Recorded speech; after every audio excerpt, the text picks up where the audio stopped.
V ospredje pa niso bili postavljeni osebni interesi krajanov, ampak celotnega naselja.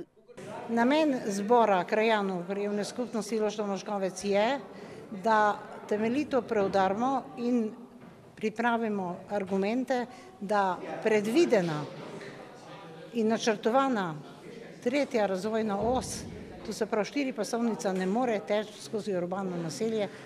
Sicer pa na obstoječe težavno stanje vodilne v novomeški občini opozarjajo že od leta 2006.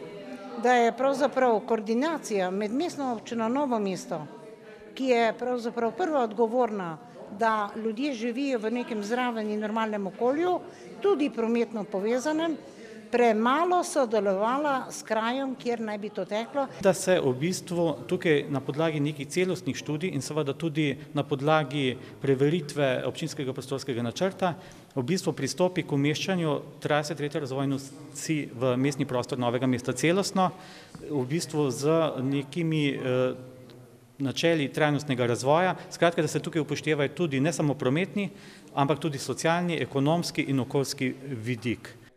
Svet krajevne skupnosti bo pozoren na to, da bodo vsi prihodnji postopki potekali v skladu z zakonodajo oziroma statutom mestne občine Novo mesto, dodaja Golob.